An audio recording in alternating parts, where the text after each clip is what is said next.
Imaginez un peu. Vous montez dans un avion, vous vous installez pour un vol de quelques heures. Sauf que cet avion ne va pas atterrir dans quelques heures, il va atterrir dans 37 ans. C'est l'histoire incroyable et déroutante du vol Pan AM 914, l'un des plus grands mystères de l'histoire de l'aviation. Une histoire qui défie toute logique et qui, aujourd'hui encore, nous pousse à nous demander « Le voyage dans le temps est-il possible ?» Nous sommes le 2 juillet 1955, à l'aéroport de New York, la vie bat son plein. Le vol Pan AM 914, un Douglas DC-4 flambant neuf, se prépare à décoller. À son bord, 57 passagers et les membres de l'équipage.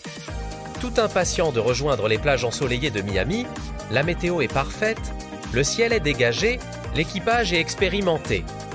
Tout est réuni pour un vol de routine, un simple trajet de 3 heures. L'avion s'élance sur la piste, prend son envol et grimpe majestueusement dans le ciel.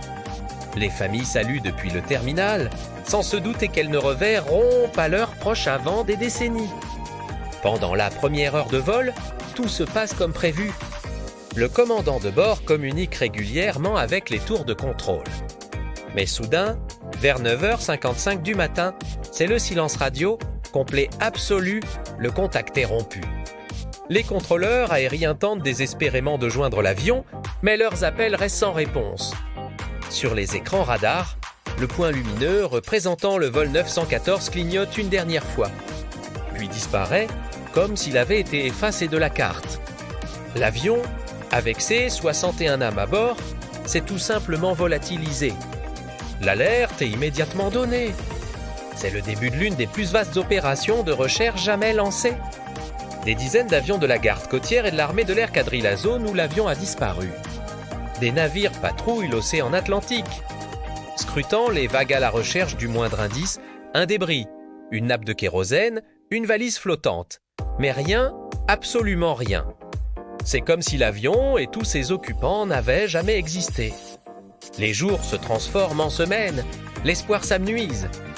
Pour les familles, c'est un cauchemar réveillé. Comment un avion de ligne peut-il disparaître sans laisser la moindre trace ? Face à l'absence totale de preuves, les autorités sont contraintes de conclure à un tragique accident en mer. L'affaire est officiellement classée. Les familles pleurent leur mort et le monde oublie peu à peu le vol Pan AM 914. Pendant 37 longues années, le mystère reste entier. Le temps passe, les années 50 laissent place aux années 60, 70, 80. Le monde change radicalement. Et puis, arrive le 9 septembre 1992, à l'aéroport international de Caracas, au Venezuela. À des milliers de kilomètres du lieu de la disparition, une journée ordinaire est sur le point de basculer dans l'irréel. Sur leurs écrans, les contrôleurs aériens, médusés, voient apparaître un écho radar non identifié. Un avion approche, mais il ne figure sur aucun plan de vol. Il ne répond à aucun standard moderne. Son design est obsolète, d'un autre temps. C'est un avion à hélice, un Douglas DC Minnesota, un modèle qu'on ne voit plus dans le ciel depuis des lustres. La tension monte dans la tour de contrôle. D'où vient cet avion fantôme ? Est-ce une menace ? Le pilote finit par établir le contact radio. Sa voix est calme, mais semble un peu confuse. Il s'identifie, si le vol Pan AM 914, en provenance de New York. À destination de Miami, nous demandons l'autorisation d'atterrir. Stupeur. Les contrôleurs pensent d'abord à une mauvaise blague, un canular de très mauvais goût, le vol 914. Disparu en 1955, c'est impossible. Pourtant, l'avion est bien là, sous leurs yeux, se préparant à atterrir. N'ayant pas le choix, ils lui donnent l'autorisation et déploient immédiatement les équipes de sécurité au sol. L'avion se pose en douceur sur la piste. Et là, le spectacle est sidérant. C'est bien un des C4 de la Pan Am, tout droit sorti des années 50, à travers les hublots. On distingue les visages des passagers, collés aux vitres, l'air perplexe. Ils observent le monde extérieur avec une incrédulité totale. Les voitures, les bâtiments de l'aéroport, les uniformes du personnel. Rien ne leur semble familier.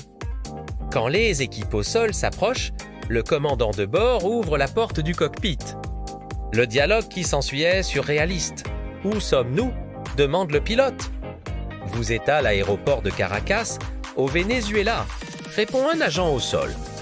Le pilote fronce les sourcils. « Caracas, mais que faisons-nous ici ?» Nous devions atterrir à Miami à 9h55 ce matin, et là, l'agent au sol prononce la phrase qui va tout faire basculer. « Monsieur, aujourd'hui, nous sommes le 9 septembre. » 1992, un silence glacial s'installe. On entend le pilote répéter, incrédule, quoi ? 1992, dans le cockpit, on entend des cris de panique. Le commandant de bord, visiblement terrifié par cette nouvelle, hurle à l'équipe au sol de ne pas approcher. Il attrape ses commandes, redémarre les moteurs dans un bruit assourdissant.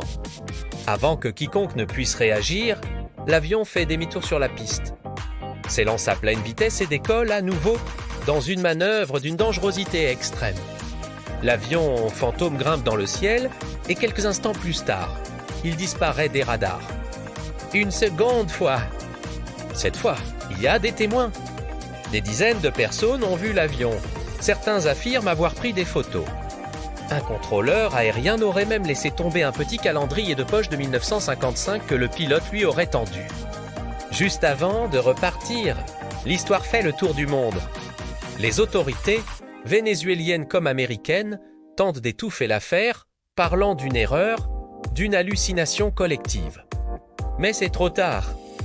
La légende du vol 914 est née. Alors, que s'est-il passé ? Comment un avion faillit disparaître pendant 37 ans et réapparaître intact, avec ses passagers qui n'ont pas vieilli d'un jour ? L'explication la plus populaire, celle qui fait frissonner, est celle d'une faille spatio-temporelle. L'avion aurait traversé une sorte de vortex, un trou de verre, qui l'aurait transporté directement de 1955 à 1992. Pour les passagers, le vol n'aurait duré que quelques heures. Pour le reste du monde, près de 4 décennies se seraient écoulées. Cette théorie, digne d'un film de science-fiction, est soutenue par de nombreux passionnés de paranormal. Ils y voient la preuve que les voyages dans le temps sont non seulement possibles, mais qu'ils se sont déjà produits. Mais il y a une autre version, beaucoup plus terre-à-terre. Des enquêteurs et des journalistes sceptiques ont mené leurs propres recherches. Et ce qu'ils ont découvert jette un énorme doute sur toute cette histoire. Il semblerait que l'origine de ce récit soit un article publié en 1985 dans un tabloïd américain. Le Weekly World News, un journal connu pour ses histoires sensationnelles et souvent inventées. L'article racontait cette histoire de A à Z avec de fausses photos et de faux témoignages. L'histoire a ensuite été reprise, embellie et diffusée sur Internet des années plus tard, devenant une véritable légende urbaine. Selon cette version, il n'y aurait jamais eu de Volpan AM 914 disparu en 1955. Aucun enregistrement officiel, aucune liste de passagers, aucune coupure de presse de l'époque ne mentionne un tel incident. Tout aurait été inventé. Alors, qui croire ? Les tenants du mystère ou les sceptiques ? Faille temporelle ou canular journalistique ? La beauté de cette histoire, c'est qu'elle laisse la place au doute. Malgré les preuves qui tendent à démontrer qu'il s'agit d'une fiction, l'idée d'un avion perdu dans le temps est tellement fascinante qu'on a envie d'y croire. Elle touche à l'un de nos plus vieux rêves, celui de maîtriser le temps. Elle nous rappelle que, malgré toute notre technologie, il y a encore des mystères que nous ne pouvons pas expliquer. Aujourd'hui encore, le Volpan AM 914 continue de hanter l'imaginaire collectif. Il est devenu le symbole de l'inexpliqué, une histoire que l'on se raconte pour se donner des frissons. Vraie ou fausse, cette légende nous pose une question vertigineuse et si, quelque part, dans un pli de l'espace-temps, cet avion continuait son voyage, éternellement perdu entre deux époques, attendant une destination qu'il n'atteindra jamais ? Et vous, qu'en pensez-vous ? Avez-vous déjà entendu parler de cette histoire ? Croyez-vous à la possibilité d'une faille temporelle ou pensez-vous qu'il ne s'agit que d'une formidable invention ? Dites-le-moi dans les commentaires, votre avis m'intéresse énormément. Merci d'avoir regardé cette vidéo jusqu'au bout. N'oubliez pas de vous abonner pour ne manquer aucun de nos prochains voyages au cœur du mystère. À très bientôt!